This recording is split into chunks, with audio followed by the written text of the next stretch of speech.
Well, then suddenly it goes to price. Yeah. And when it's priced, then it's like a price war, it's budget. And then suddenly your margin decreases so Yeah, because much. you've got to take on any job. Exactly. In this podcast, Andre and I discuss where we see the biggest opportunity for builders. We also take you through an exercise that you can do as a builder to identify some of these opportunities. It's the end of 2022.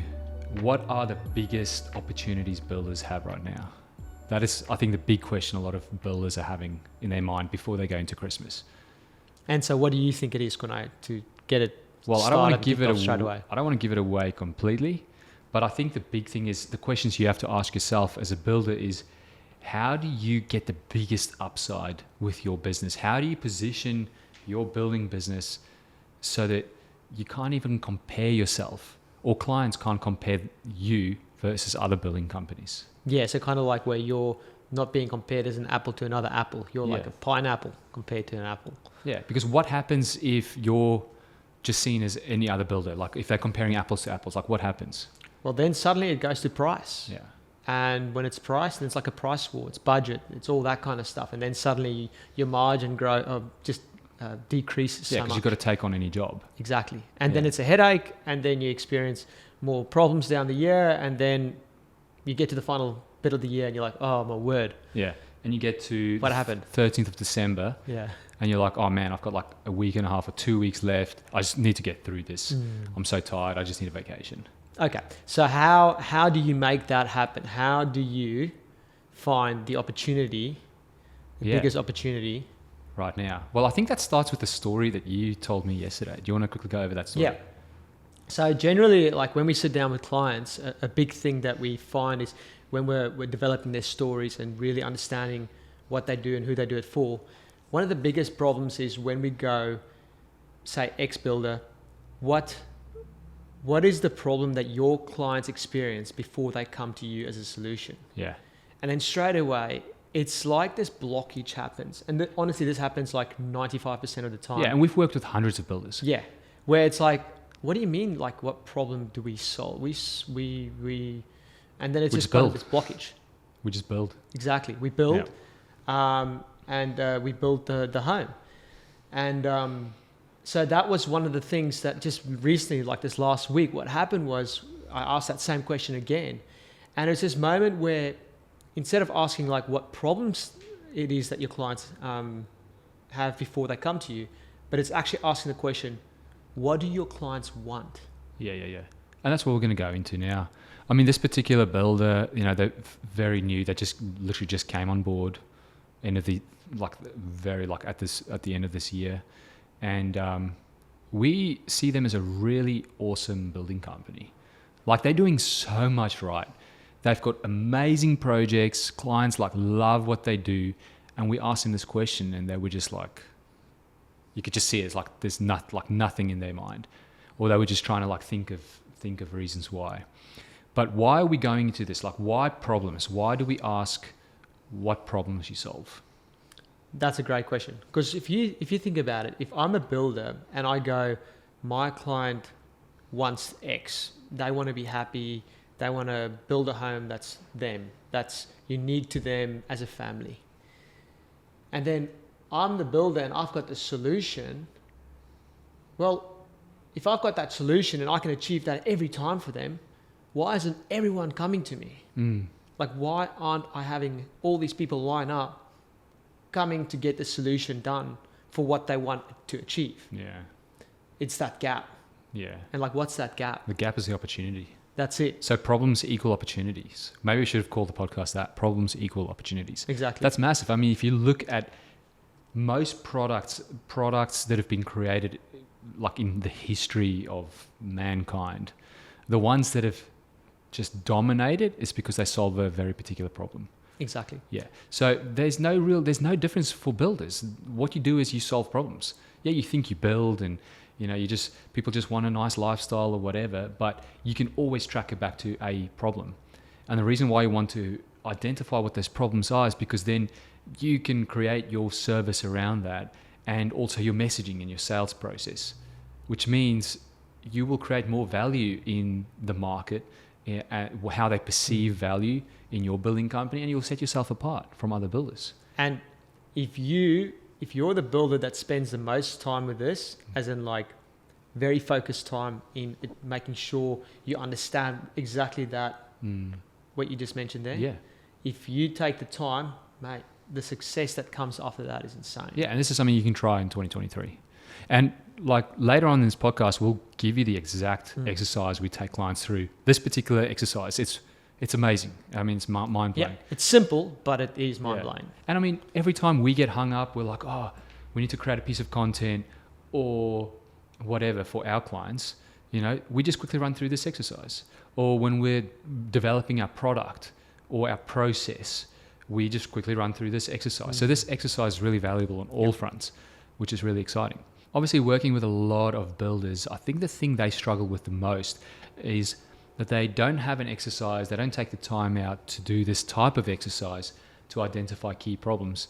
And they just how do you say? Regurgitate. Yeah, Second languages here, guys. Yeah, regurgitate. Oh, whatever. Regurgitate. Yeah, they just do that. What other people have told them, what problems people have, and it's things that are relating to the actual build process. But what about the problems that come way before that, before someone even thinks about building?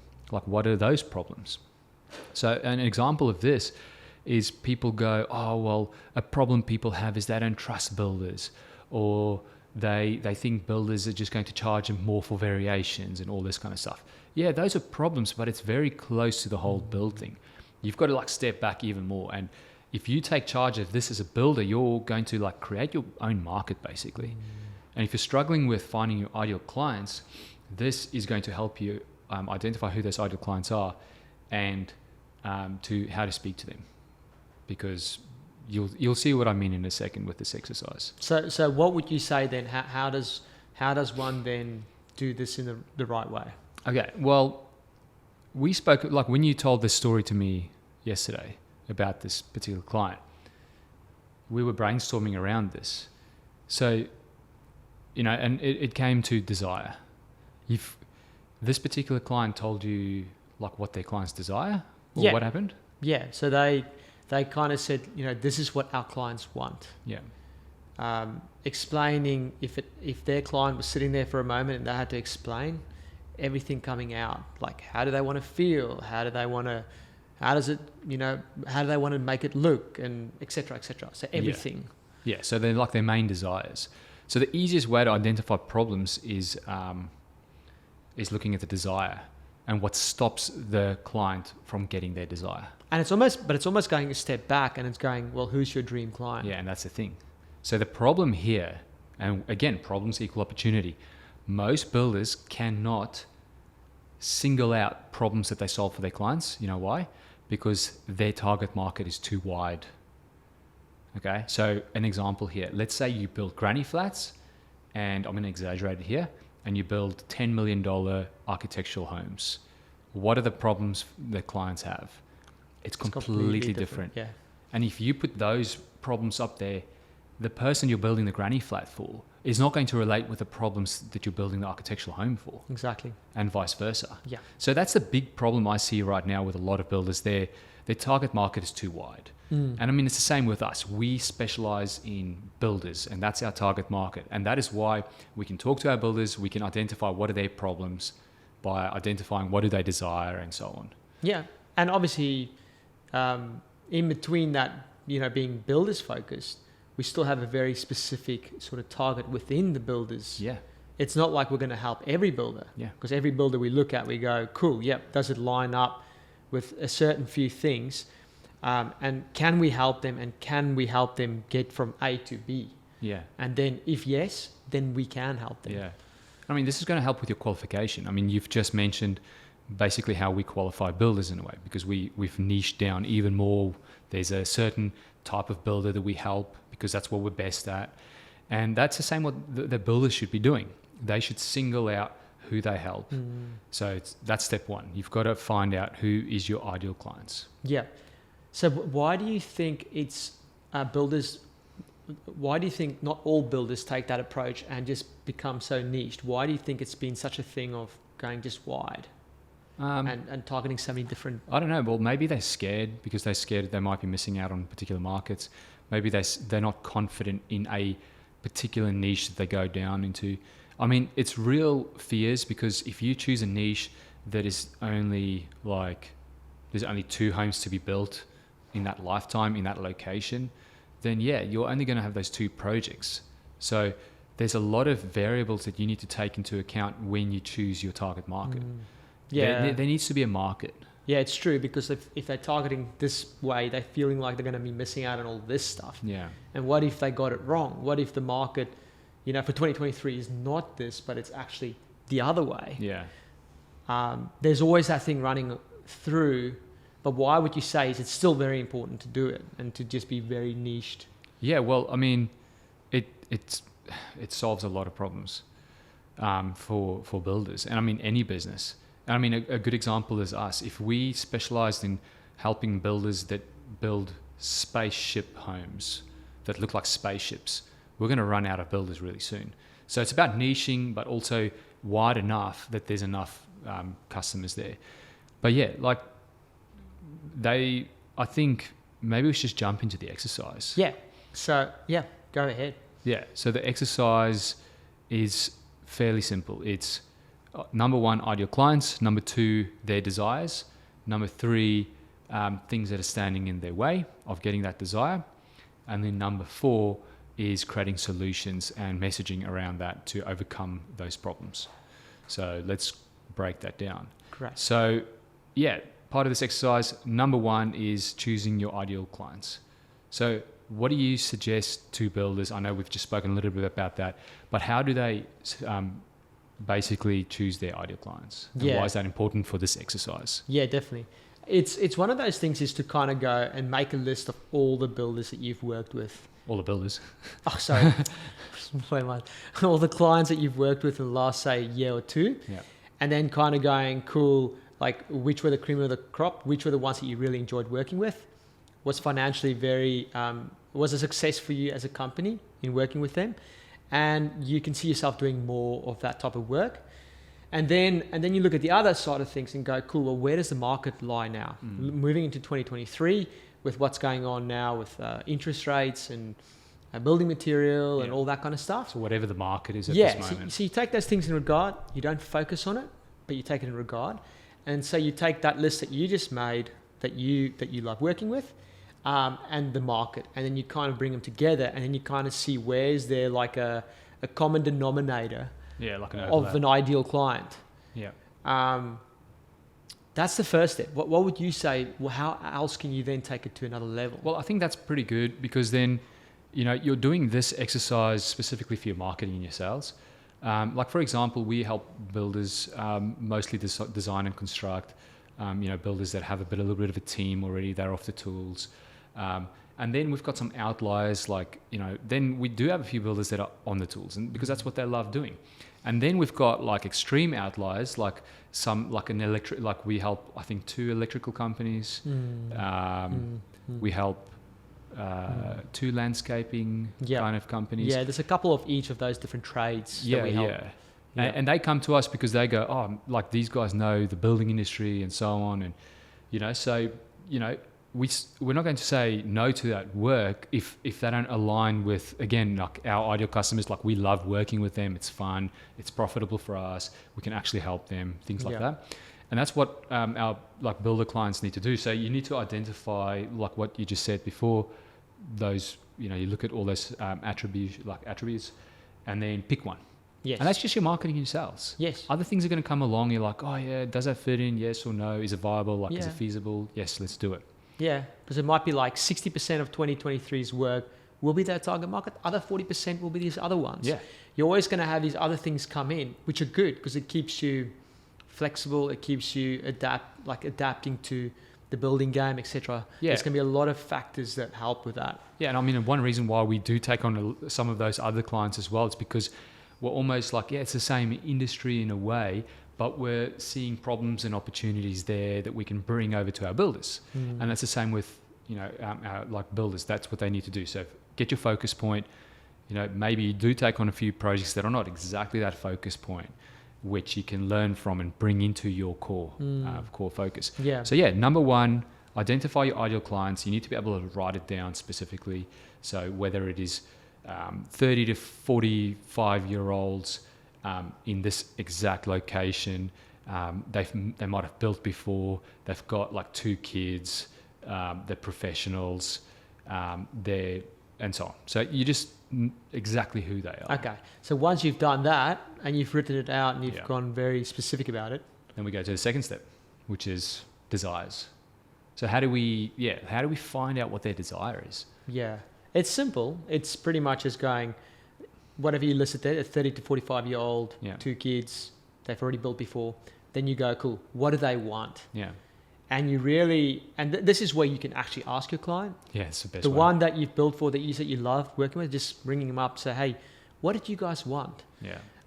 Or even just doing an exercise and looking at all your clients and go, like, if you can remember, like, what do they want? Yeah, they would have told you. Yeah. And there'll be a few things. There'll be things like how they want to feel. There's things of they wanted to create extra rooms in the home. Yeah. They wanted to have extra yard space in the backyard. But maybe more importantly, they wanted to feel like the builder listened to them Yeah. and that the home was built exactly to what they wanted, Yeah. like their way of living, their lifestyle, their values, etc. Yeah. And I mean, I think this is the thing builders struggle with, because they always just try and create the problem from their solution. Does that make sense? Yeah. So what I mean by that is you need to almost like go back to your clients, and this is what we actually do for our clients. We go and talk to some of their clients and we ask them a simple question like, before you even built, before you even considered building, like what were some of your desires back then? And then it would have been like, okay, well, put yourself back into that position. You know, your second child was just born. What were your desires? Like, oh man, okay, cool. Well, we're living, let's say this is for like an extension type of builder. You know, at that time, you know, we had the one kid. This kid had, his or her own room kind of thing. And the second kid came along, and at first it was fine because the baby's small, sleeping in the crib. But then, as that baby got a little bit older, we needed more space. And not just that, like, we wanted more space in the backyard because we wanted to like build memories. So now we're talking desires, right? Desire. So we wanted to build memories, and also wanted to like invite the cousins along. And, just thinking back to our childhood, we loved swimming and we spent hours of time in a swimming pool. So then you'd be like, okay, cool. Well, we wanted a backyard with a swimming pool because all the cousins could play together. So now we're not even talking building here. It's literally just the desires. What are the memories and so on that they want to build? What are some of the key things that they want to build into their routine on a day-to-day basis? How do they want to bring up their family? And all this stuff is really important. If you build for single bachelor men, those desires are going to be completely different to the ones with the family. And that's why it's important to, number one, know your ideal clients, and then number two, their desires. But then let's say you do understand the desires and you're the solution. How do you bridge that gap? Yeah. How do you make it happen so that... Well, the way you bridge that gap is identifying the problems, which is now number 3. Now we're going to look at what are their problems. So what is stopping them from going where they are right now to what they desire? Okay, so these are obstacles, problems, challenges, could even be beliefs that they have that is stopping them right now. So those are the problems. And the builders, this is where I remember watching a movie like, is the juice worth the squeeze? This is where the juice comes from right now. Like, this is the biggest opportunity right now. It is identifying those problems. So you've got your dream client, you've got what they want, their desires, every little detail. Okay, cool. Now you've just mentioned like challenges, false beliefs, obstacles, etc. Give us a few examples of that. Okay, so there might be internal obstacles. So it's things within their mind to them maybe not deserving that, or them like limiting beliefs around what they could accomplish. It could be some external obstacles like finance, things like that. And then it could be, problems specifically with now we're talking a little bit further down the line, problems they have with builders or with the current market, It could be, council specific problems, like they can't extend for some. I'm just throwing some stuff out there. But again, like it's really hard for me to come up with examples right now because we haven't identified a particular, ideal client, their desires and all that kind of stuff. And this is why it's important for builders to sit down, do those things to then identify what are all the different problems. Yes. Whether it's just perceived problems by the client. So they just perceive it as problems. It's not really a problem. Yeah. To, problems that you can't even control as a builder. Yeah, exactly. And that's where the biggest opportunity comes. Because if you can't control it as a builder, that means other builders can't control it either. And if you make it your quest to go solve that problem somehow, like whether it is acquiring another company or something that can take care of that problem, then it changes everything. Like that's just an example. All right, so we've got ideal clients, we've got what they desire, we've got everything standing in their way, their problems to getting that desire. What's number 4? Solution. So this is where you create the solution. Now, you might think solution is just, we come in, we build, we take you on that journey and that's it. Okay, yeah, that is solution. But what you actually do here is you go to all those problems and obstacles that you listed and now you kind of like flip them. Yeah. Like invert it. So meaning if a problem was, give me a problem. Let's say, for example, I don't have a block to build on. Cool. Then you bring a solution to that. Yeah. At XYZ Building, we've got an experienced team that if you don't have a block, the way I'm wording here is probably not 100%, but if you don't have a block, we can help and assist you and direct you to find the right block. Exactly. We can bring this person in to help you, etc., etc. Yeah. And that's the thing. You might have a list. So we did it for ourselves the other day. I got our whole team to do this, remember? And the problems there were probably 100 problems that our clients have that that's in their way of, where they are now, what they want to accomplish. So that's 100 problems. That's just way too many. And that's fine. Like, just get it out. But you've got to go identify the most important ones. Yeah. The ones that will bring the most value to that ideal clients. Yeah. And that you can actually do as well. Which will make them want to go on this journey. Yeah. A current one might be a market, one might be, build times are now just instead of being 6 months, it's going double the time, which is going to cost so much more money. Yeah. Okay, what's the solution that XYZ Building brings to that? Well, that's when you communicate in a way to say, look, this is how we overcome that. Yeah. If you come with us. Yeah. And the genius thing with this is you don't even have to mention the problem. You could just say the solution in a way. So you could just say something like, at XYZ Building, we've got a massive warehouse where we've pre-bought all the materials. Yeah. That's just a crazy example. But again, it's in their mind, they go, that solves that problem that I have in my mind of, the building company. It's going to take too long or whatever. So why do you have to go through all those obstacles and challenges and problems, inverting it, creating all these solutions, then obviously bringing them across and seeing which is the most common ones and the most important ones or the most valuable if solved? Yes. Why is it so important to find those most valuable ones if solved? Well, you then use that in your messaging, and you can use it in messaging everywhere. So I'm talking your ads to people that don't even know about you yet. I'm talking, in the offers that you make those people to come into your world and put their email address down or request a consult. It's the language that you use in the sales process when you do a consult or a discovery call, everything. Now, the thing is, most builders, they wouldn't go do this exercise, It is hard to just sit down. I think as a business owner, you feel like to go sit down, it takes a lot of discipline just to make time for it in such a busy year. Yeah. And also you need the right format, exercise. Yeah. You need to do it in the right order. Yeah. For example, when we first started Biz Video back in 2011, we were just selling video, and then later on we were like, oh, well, you're solving problems with video. Okay, cool. What problems am I solving with video? We were doing it the wrong way. Yeah, exactly. If we just went back and we're like, okay, cool, let's pick a target market. What do our ideal clients look like? And even if we started the business, like when we started the business, if we just went and sat down, like what are our ideal clients? Yes. It could have been like something completely different to builders. You try that. Who's this ideal target market? Is there a market for it? Do they need help? Yeah. What do they desire? What are the problems stopping them from getting that desire? How can I solve that? Oh yeah, well, we can do this and this. Oh, and we can create these videos and we can create this and this and this. Then we've actually created a really good product. Yeah. And then by doing that exercise, we've created a product. We've created really good messaging in terms of marketing.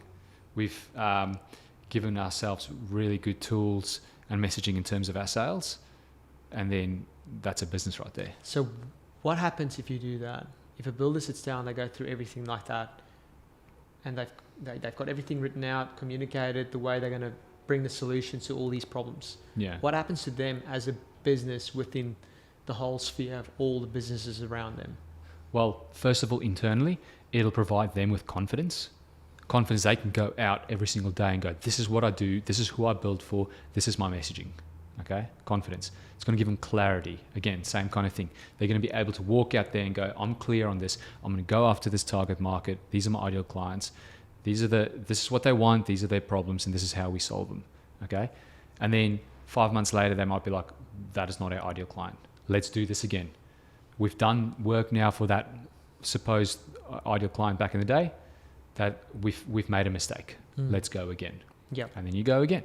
Yeah. Okay, so it gives you that confidence and clarity. Yeah, that's it. But I like how you say there, it's like, yeah, sometimes you're going to hit it and you're like, yeah, it's good, but I feel like this might be better now. I think as businesses, you need to be able to pivot. Yeah, You can't just be stuck on the one thing that worked 5 years ago. Because what 5 years ago was a different market, different people, different generation, everything. Yeah. So you've always got to go and you've got to be able to pivot and adapt to that. So yeah, in your mind, how is this valuable for builders? The biggest thing is being able to, I've seen the builders that put this into place, suddenly they're the only one going on a tender. They're not even going on a tender. The clients come to them and they go, I want you. It's no more them having to compare and tender with two or three builders. So what that means is it actually differentiates you out of the pack. It's almost like clients come to you and they go, man, I can't compare you to anyone else because everything you're offering is just completely different. Yeah. So you've completely differentiated yourself.